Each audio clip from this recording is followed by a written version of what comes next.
La figura que tenemos de los intelectuales en los últimos 10 años es la de tipos sumisos vinculados con el Estado, que en general se reúnen a través de organismos como Carta Abierta y otros, y terminan discutiendo la inmortalidad del cangrejo en un box muy chiquitito, a donde están ahí todos hablando entre ellos.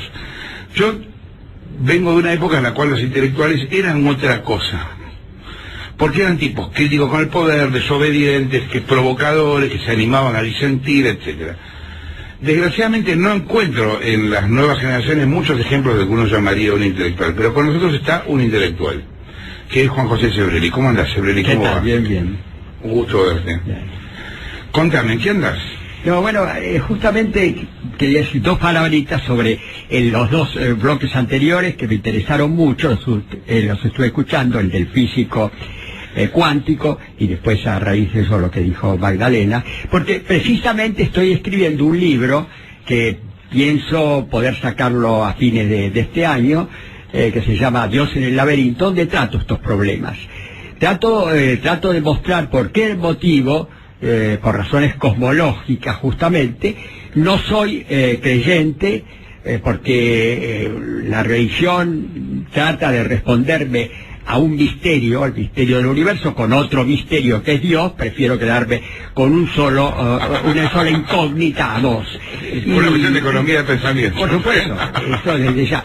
Y la otra posición, la del materialismo ateo, no me responde también a algunos problemas fundamentales. Por ejemplo, al origen del universo. Hasta el Big Bang todo va bien. Pero ¿qué pasó antes del Big Bang? Medio segundo antes del Big Bang, ¿de dónde salió la materia? Eso no contesta. No se contesta tampoco al origen de la vida, de la materia inorgánica, cómo surge la vida, y tercero, cómo surge la conciencia humana. Son tres problemas que hasta ahora la ciencia no ha contestado, por lo tanto, mi posición es el agnosticismo. Eso solo quería decir. Está bien, cuando vos decís agnóstico, ¿el agnóstico cree, pero cree que Dios no se puede conocer, o no cree...? No. El agnóstico, hay un agnosticismo fuerte que cree que nunca se podrá saber porque está fuera de la mente humana. Yo soy agnóstico débil porque creo que la ciencia ha contestado a cosas que en el siglo XIX y antes peor todavía era imposible contestarla, y hoy con la teoría de la evolución respondemos muchas cosas, pero no todas. Por eso tampoco puedo decir que soy ateo, porque no es posible, no puedo demostrar. Bueno, hoy Alberto planteaba eso, está muy bien como lo planteaba, pero lo planteaba como un científico.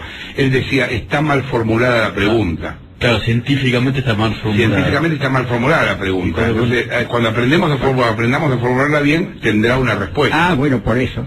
Sí, pero ahí ya Stephen Hawking afirmó hace no mucho tiempo que estábamos cerca de descubrir la mente de Dios. El Papa se asustó muchísimo. Pero después se rectificó y dijo, no, todavía estamos lejos de aprender.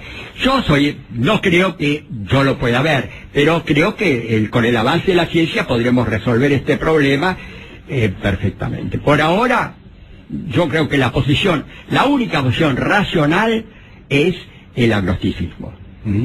Están en la mesa Jorge Fernández Díaz, Magdalena, que se quedó, y Nico Guiñazzi y la Negra Verón. Pregunten lo que tengan ganas. Bueno, José, hemos hace una semana, ¿no?, empezado con una serie de intelectuales por cosas menos universales quizás, o menos importantes, pero igualmente importantes para los argentinos, que es el tema de esta coyuntura tan particular donde algo se está muriendo y lo nuevo no está naciendo, ¿no?, en la Argentina.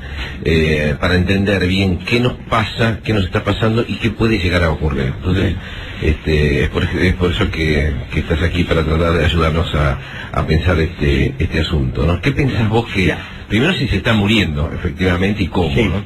se está agonizando. Sí, siempre hay posibilidad de que el agonizante se cure, pero no creo. El fin de ciclo kirchnerista, digamos, todo el mundo habla de eso, el fin del ciclo kirchnerista. Pero yo siempre enfoco la política desde un punto de vista histórico, es decir, desde el punto de vista estructural y no meramente coyuntural. Creo que sí hay un fin de ciclo, pero el kirchnerismo consideraría que es casi un subciclo, diríamos, un ciclo de corta duración, porque a pesar de que duró más de 10 años, terribles, pero yo creo que hay un ciclo de larga duración que es el que debe analizar un analista político que se basa en la historia. ¿Cuál es dentro de ese círculo de larga duración está ese pequeño círculo de una década que es el kirchnerismo? ¿Cuál es el ciclo de larga duración? El populismo. En la Argentina llamada peronismo, pero yo prefiero hablar de populismo porque hablar de peronismo es como decir que en la teoría peronista que el peronismo es una invención argentina, es único, original, y siempre seremos peronistas y no puede haber otra cosa más que peronismo. O como mucho latinoamericano, y que la democracia, el liberalismo, la socialdemocracia son cosas de Europa que nunca existirán en la Argentina. No, es falso. El populismo existió en todas partes. El populismo ha sido estudiado ya en el siglo XIX por Marx en un libro que se llama El 18 Brumario. Y se llamaba, por eso mismo, no existía la palabra populismo, se le llamaba bonapartismo, basado en el gobierno, el gobierno de Napoleón III, que fue un gobierno sufragado por las masas populares y que después se convirtió en una dictadura, que es un ejemplo típico de populismo. Después Max Weber, en el siglo XX, lo llamó cesarismo plebiscitado. Es decir, que es un fenómeno universal ya bien estudiado. Y en este momento hay populismos, muchos populismos en Europa del Este sobre todo, y en forma minoritaria en Europa Occidental. Es decir, que era ciclo populista que tiene fechas muy precisas de comienzo y de fin. El ciclo populista nace el 4 de junio de 1943 a las 10 de la mañana, con el golpe militar que lleva a una dictadura fascista, de cuyo factotum es Perón. Perón estaba en el GO, es el golpe, pues fue 3 ministerios en ese gobierno. Hay que recordar siempre que el peronismo no nace del movimiento de masas del 17 de octubre, sino del golpe militar fascista del 4 de julio, sin lo cual no hubiera podido haber nunca el 17 de octubre, y en este momento no estaríamos hablando de Perón. O sea, ese día fue el Big Bang del peronismo. Ese día fue el Big Bang del peronismo, exactamente. Y aparentemente termina ese ciclo el 20 de octubre de 1983, cuando por primera vez el peronismo es derrotado en elecciones, que era la única manera de derrotarlo, no con golpes, que fue un momento histórico, evidentemente. Y ahí empieza otra historia que lamentablemente no es muy larga. Casi se puede decir que sería un intervalo. Esa democracia que nos entusiasmó a todos realmente, y que vivimos unos años de una democracia muy titubeante, oscilante, sobre todo en el aspecto económico, y también con el alfonsinismo en el aspecto económico, en lo institucional con el menemismo, pero era un país donde uno podía, en cierto modo, parecerse a un país normal. Eso termina en el 2001 con el caos callejero, los saqueos, etcétera, y la caída del último gobierno constitucional en una cosa muy turbia, muy oscura, en las cuales formó parte también el que había sido derrotado en las urnas, y que termina, casualidad, convirtiéndose en el presidente. Lo que no había ganado en las urnas lo ganó con el bochinche en la calle. Y que después además eligió a dedo a su sucesor, cosa que no es democrática. Y después, ya el kirchnerismo además no gobierna democráticamente. Y eso es fundamental. El sufragio universal es una condición necesaria, pero no suficiente. Porque si fuera suficiente, Hitler sería un gobierno democrático. Porque los poderes extraordinarios le fueron otorgados en una elección secreta, donde ganó por el 85% de los electores. Más democrático que es imposible, Hitler. Bueno, y después el primer populismo que hubo, el de Napoleón III, también votado por las clases obreras y las campesinas y demás. Eso lo dice, en cierto modo lo dice claramente el Papa en el libro que le regaló a Cristina, para que entienda lo que pensamos los obispos. Hay un párrafo de ese libro, que es un documento de un congreso, donde dice directamente que se puede, por vía democrática, llegar a un gobierno, a un régimen autoritario que hoy se ha dado a llamar el neopopulismo. Está perfecto. Ahora, el fin del ciclo kirchnerista es el fin del ciclo neopopulista. No, ese es el grave problema, que yo tengo mucho miedo de que lo que viene sea el neokirchnerismo. O sea, no el neopopulismo, sino no solamente el neopopulismo y el neoperonismo, sino además el neokirchnerismo. Por ejemplo, los dos candidatos que están al frente de las encuestas, Massa, Scioli, son dos kirchneristas, hasta último momento. Scioli todavía no ha roto con Cristina. Scioli además no es capaz de romper con nada. Scioli todo lo que ha conseguido Scioli se lo han otorgado, se lo han dado. Él está esperando que le otorguen la presidencia, la candidatura a la presidencia de la República. Si no, no va a hacer nada. Y Massa fue funcionario de Kirchner, fue funcionario, secretario, jefe de gobierno, y siguió siendo kirchnerista, mirando las encuestas hasta último momento, a ver cómo le iba a Cristina. Si a Cristina le hubiera ido bien en las encuestas, se hubiera callado la boca. Le fue mal y se presentó. Hoy es el antikirchnerista por excelencia. Y el resto, además, rodeado, todos los que lo rodean fueron no kirchneristas desde su casa, funcionarios del kirchnerismo, todos. ¿No? Es decir, ¿qué esperanza puedo tener yo de que se produzca un cambio como es el que hace falta, no un parchecito? Porque esto es el gatopardismo, ¿no? Cambiar algo para que todo siga igual. Eso es la parte que yo veo muy peligrosa. Es decir, el kirchnerismo tal vez se presente con candidatos propios, será un partido minoritario que quedará ahí de fanáticos, y bueno, y los otros dos aparte tienen un apoyo.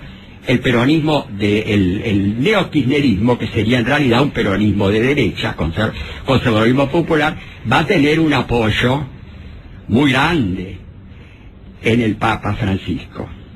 Papa Francisco, que habría que hablar otro programa, el Papa Francisco tiene una posición política muy neta, ¿no? Fue un hombre no estuvo afiliado, pero fue guía espiritual de Guardia de Hierro. Es decir, que era un régimen peronista, no populista, no guerrillero, no montonero, pero sí peronismo, podríamos decir, conservadurismo popular. Y esa es la posición. Yo creo que el candidato del Papa es Scioli, y si puede, y lo que le gustaría sería Scioli presidente y Massa gobernador de Buenos Aires. Esa sería la idea. Pero yo estoy totalmente en contra de eso, porque sí, va a haber un momento de euforia por la novedad, 2 o 3 años, y después saldrán del paso de la crisis económica con endeudamiento, porque ahora va a haber un poco de apertura, y con la plata de la droga. La provincia, Liga de Intendentes, va a ser la Liga de los Intendentes ahora. La Liga de los Intendentes se basan en los punteros. Los punteros son la droga. No nos engañemos, los punteros son la droga. Es decir que la droga seguirá, tomará el narco al poder. El narco, lo poco que le quedaba, todavía el narco al poder. Hay alternativas, hay una lucecita al fondo del túnel oscuro, que sería una alternativa no peronista. Y podríamos sería la luz al fondo del túnel es un tren en sentido contrario. Sí, puede ser. Pero bueno, yo no confío mucho en UNES, porque el UNES está lleno de populistas que no osan dar su nombre. No nos olvidemos, votaron muchos de ellos, Pino Solana, Wiener y otros, han votado por casi todas las leyes de Cristina, no nos engañemos, son populistas, nacionalistas, y con eso no vamos a ninguna parte. Ahora, en los últimos días, pareciera que se empieza a construir una nueva coalición.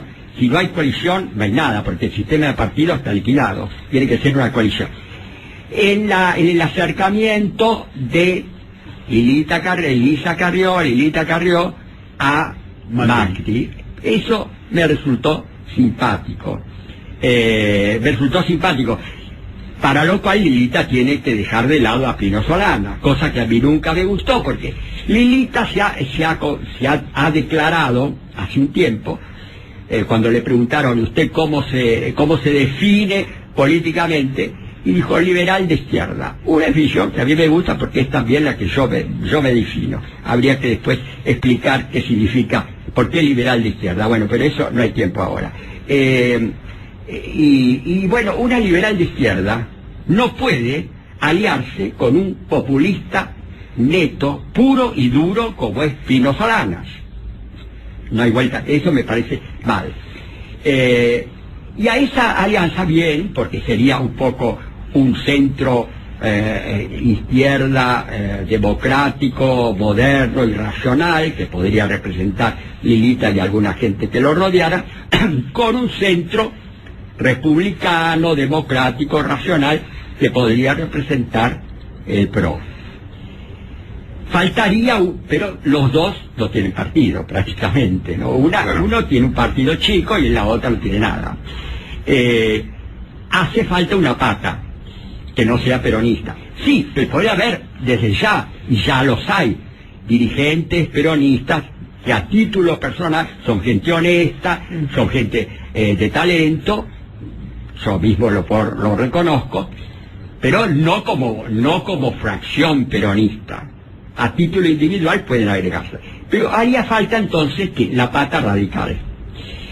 El radicalismo también tiene sus bemoles, porque si hablamos de la época populista, de la era populista 43, el radicalismo es un populismo también, populismo moderado, suave, que respeta las instituciones y las libertades, pero económicamente es un populista.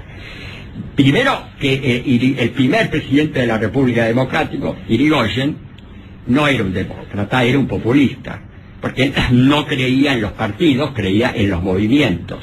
Y él se consideraba un líder carismático, nunca pisó el Congreso, despreciaba a la oposición, intervino todas las provincias donde perdió, era un típico. La prueba está de que Perón al único que reivindica es a Irigoyen. La línea Rosas-Irigoyen-Perón. Punto. Y además, dentro ya de la etapa peronista, 45 en adelante, está el famoso programa que todavía hoy se reivindica, programa de Avellaneda, firmado por Moisés Levinson, que sería algo así como el John William Cook del radicalismo, que es un programa netamente populista. Y lo fue hasta Frondizi. Frondizi juraba por el programa de Avellaneda. Después Frondizi da un giro de 180 grados por influencia de Frigerio. Pero sí que el radicalismo tampoco es trigo limpio para hacer una alternativa. Sí, son gente honesta, todo lo que quiera, pero para hacer una alternativa no peronista, no lo son. La prueba está que muchos también han votado por... Es decir, que habría que sacar con pinzas los radicales que tienen una figura más o menos representada, porque de cara de la base hay muchos, con los cuales uno se uniría. Pero más o menos estaría Aguad, estaría Sáenz, y ahora no se me ocurre ningún otro, ¿no? Esa conjunción, Carrió, Macri, Sáenz, Aguad y algún otro, algunos que están equivocados, por ejemplo economistas como Frank Gay, que a mí me gusta mucho, se equivocó. Ahí, con esta otra alternativa podría ir para acá. Bueno, estoy diciendo cosas que a lo mejor hoy están ahí hablándose y dentro de un mes ya están todos peleados. Es decir que no hay que hacer ningún pronóstico porque dentro de un año no sabemos dónde va a estar la Argentina. Pero por el momento es una lucecita. Ahora, esta gente, algunos, ya se ha empezado a hablar, Macri ha hablado de tercera vía. Y la tercera vía no lo inventó Macri, lo inventó un filósofo, acudió el término, un filósofo y sociólogo que yo estimo mucho, me parece lo mejor que hay hoy, que es Anthony Giddens, un filósofo inglés, que fue en un momento dado, fue asesor de Blair. Bueno, este escribió un libro que se llama justamente La Tercera Vía. Ahora, cuando yo hablo de tercera vía, acá mucha gente me dice, pero vos sos peronista, eso es el peronismo, la tercera posición. Ahí hay dos errores. Primer error, la tercera posición no la inventó Perón, la inventó su maestro Benito Mussolini. Perón aprendió casi todo en ese curso famoso que él siempre lo reivindica, que dio en Milán, antes del 43, que dio en Milán, sobre filosofía de teoría política. Y ahí se enseñaba pero ese es el primer error, no es de Perón. Segundo error, que la tercera posición era una alternativa que no es la de hoy, no es la de la tercera vía. La tercera posición era ni capitalismo ni comunismo. Sí, sí. Ahora, una de las alternativas ya no existe, el comunismo no existe. Y la otra alternativa, en realidad, para el peronismo y el fascismo, era sustituir el capitalismo liberal por un capitalismo de Estado.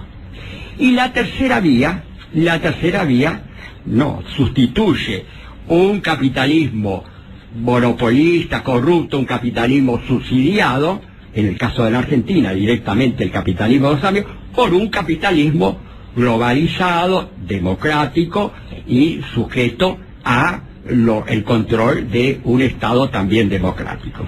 Dame un segundo, vamos al informativo y seguimos. Estamos charlando con Juan José Sebrelli. Seguimos con nuestro invitado. Está nuestro invitado acá, que es Juan José Sebrelli, uno de los intelectuales más importantes de la Argentina y más valorados, además, de la Argentina. Y estamos hablando de, bueno, del kirchnerismo, del postkirchnerismo, del populismo que llevamos dentro y de la situación próxima, ¿no? Yo me decía que casi ya no vale la pena más pensar en este ciclo, digamos. Por supuesto hay que seguir a ver cómo termina, hay grandes incógnitas económicas, ¿no? A ver cómo va a ser el próximo año y medio y todo, sino, pero que me parece que lo más interesante es pensar el futuro, ¿no? Y entonces le recordaba a Juan José que Ernesto Laclau, que es el gurú de Cristina, es el que dice que toda la guerra, que ya la representación en la Argentina no es peronismo, radicalismo, ninguna de esas cosas, sino que la gran lucha en la Argentina es populismo versus institucionalismo. Y Sebrelli está de acuerdo con eso. Totalmente de acuerdo. Lo único que yo elijo lo contrario de lo que dice Laclau y lo que dice los. Sí, está totalmente.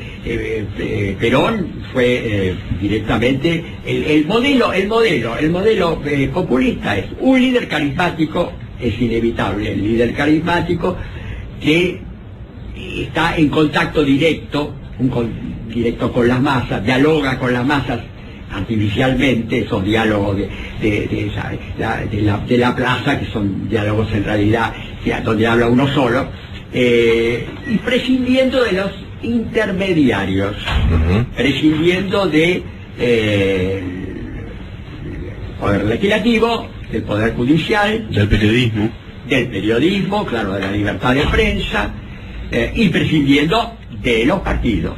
El sistema de partidos es liquidado, o siguen como menos figuras.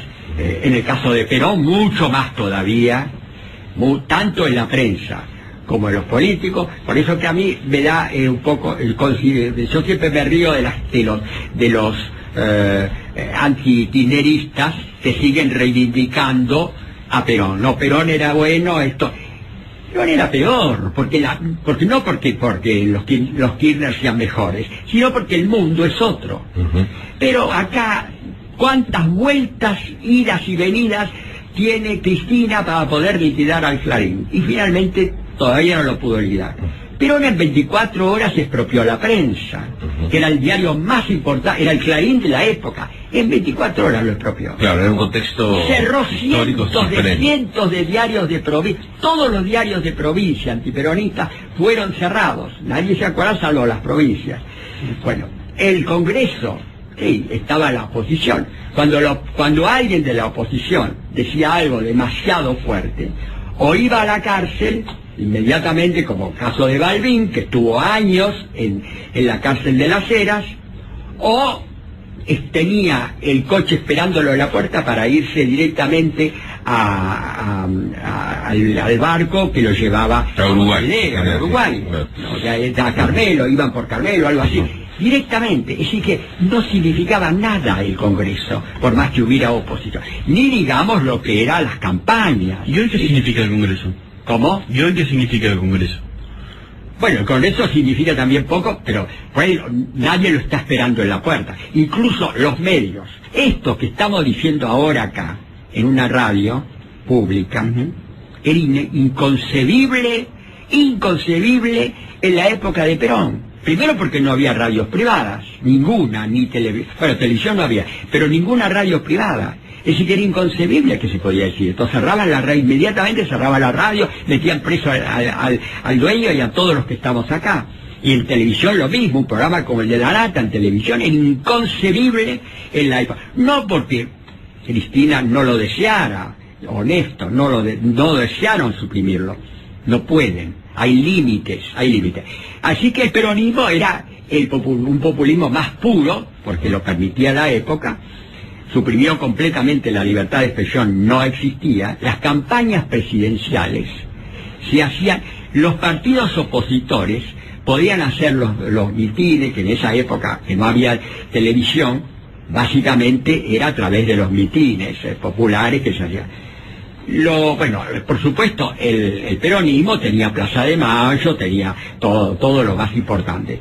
El radicalismo tenía podía hacer actos en la Plaza Constitución, en Plaza 11, y además, caía siempre la policía y terminaba todo con un disturbio, así. Eso era lo que la gente ha olvidado. La descripción que vos haces se parece un poco más a Venezuela. Se parece más a Venezuela, pero aún Venezuela le cuesta más imponerse que lo que a Perón no le costó nada. Porque era la década del 40, claro. Era la década del 40, claro. ¿Y qué pensás de este amor que hay dentro del kirchnerismo por chavismo? Es gracioso porque el Chávez se inspira, lo ha dicho, en el peronismo, su gran maestro es el peronismo, y el kirchnerismo, que en cierto modo no tiene buenas relaciones con el peronismo clásico, se inspira en Chávez, es decir, que es un viaje de ida y vuelta. Y sí, bueno, el chavismo es el modelo, obviamente, es el modelo, que afortunadamente hoy está en decadencia. Es decir que, bueno, las instituciones la destrucción de las instituciones es inevitable del populismo y lo hace, se hizo a la perfección con el peronismo clásico. Se hizo a la perfección y bueno, y ahora se hace lo que se puede. Pero que es bastante. Esa vieja idea, Juan José, de que instalada desde el 2001, de solo el peronismo puede gobernar, esa idea de solo el peronismo puede gobernar, ¿pensás que después del desgaste que hubo en estos casi 12 años y con ciertos fracasos evidentes económicos, se borró de la conciencia social o todavía permanece? No, permanece en un sector muy grande, hay un sector muy grande que está convencido que es populista, el nacionalismo, el populismo, el populismo, bueno, no saben que no se emplea el término, pero son nacionalistas y todo este discurso, Malvinas y todo eso, prende muchísimo en un sector muy grande de la población. Tiene que ocurrir un fenómeno como fue el terror de la última dictadura para que la gente vaya a otro lado. Pero vos pensás que no es un momento bisagra, es decir... No, pero cuando me dice que es imposible, no, porque están los ejemplos históricos.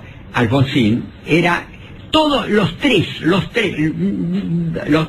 los presidentes de la democracia, nadie daba 5 por ellos antes de ganar las elecciones.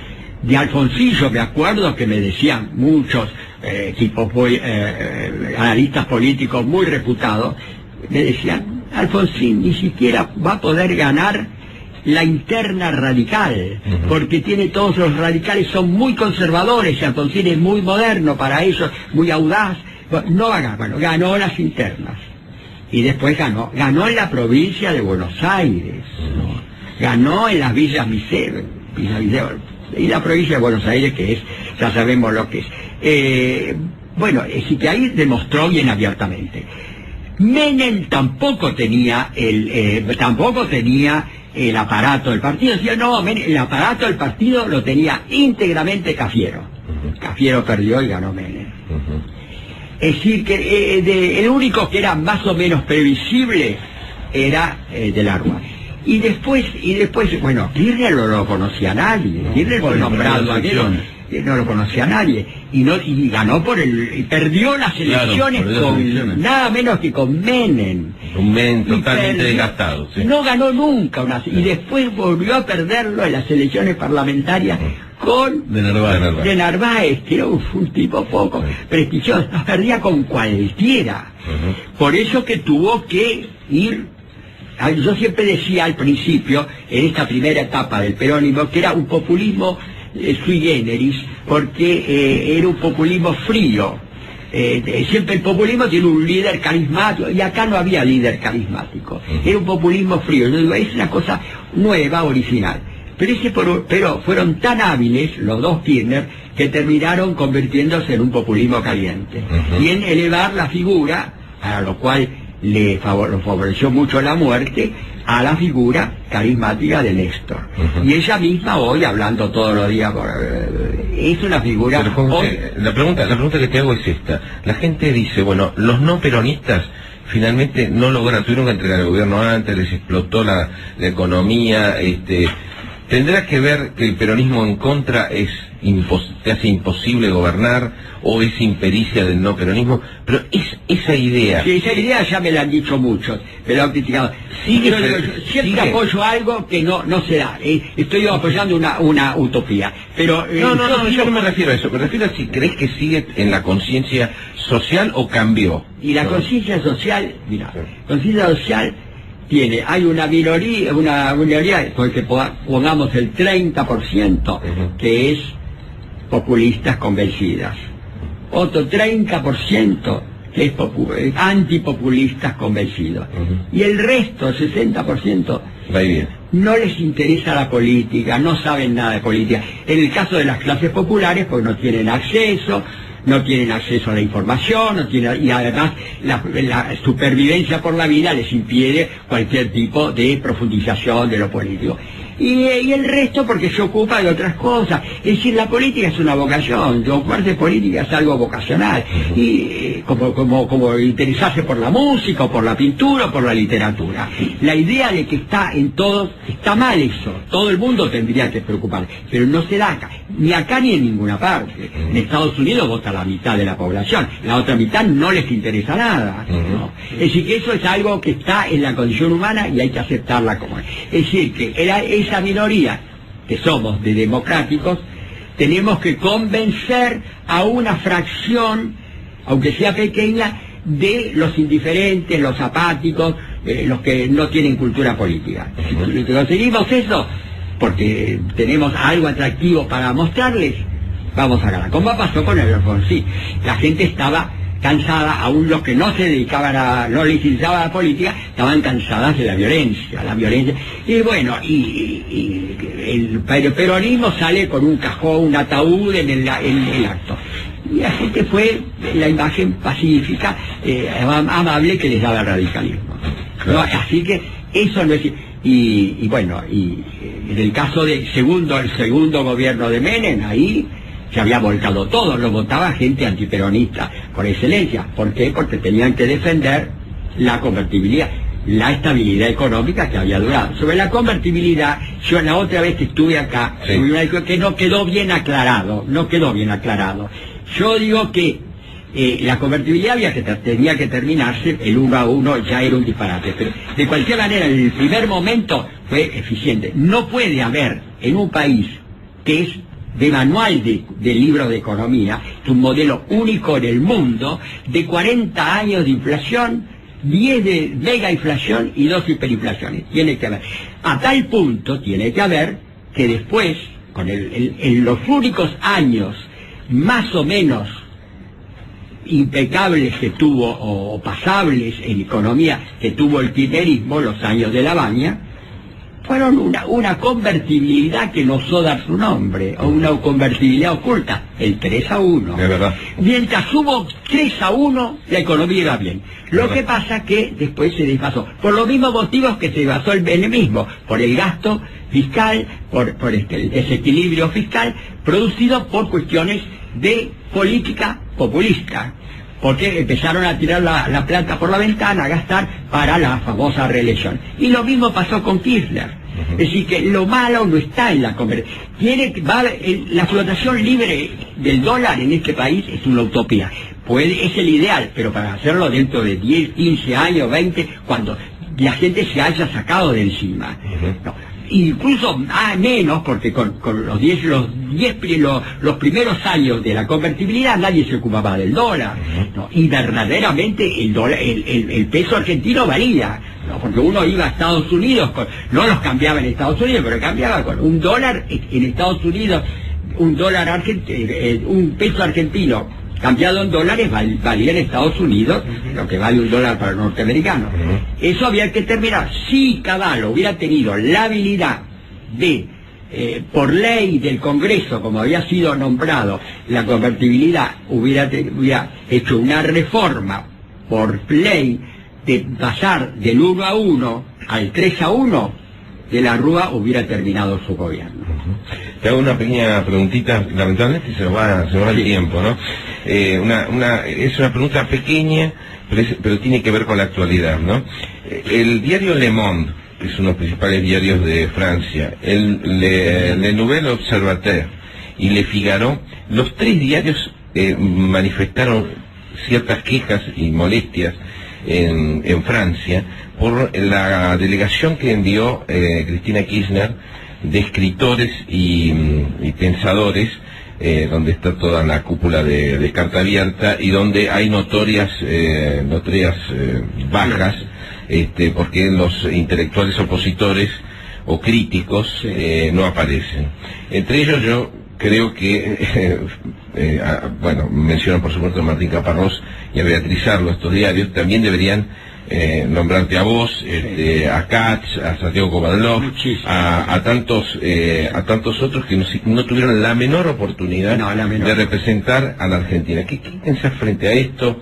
No es la primera vez que ocurre. No, ocurrió también con la feria del libro de Francia dedicado a la Argentina, donde también hicieron lo mismo, y donde además me copiaron a mí de un libro para poner, que yo escribí contra los mitos, me copiaron a mí los temas del libro para colocar los iconos, que fue un escándalo mundial. El presidente de la Feria del Libro de Frankfurt tuvo que salir a decir que era completamente inconducente presentar a esos iconos, porque la feria es una feria de libros. Sí, era Evita, Maradona, Che Guevara. La única que escribió un libro apócrifo es Eva Perón. Dice que la literatura argentina es una literatura apócrifa. Era un libro de Manuel Penela de Silva, un escritor español que firmaba con el seudónimo de Eva Perón. Bueno, esa es la literatura, la literatura argentina. Un disparate eso. ¿Y esa vez estaban separados, me decía? No, esa fue en Francia. Esta fue en París. La de los iconos fue en París. Y la de Frankfurt, ahí hubo dos argentinas.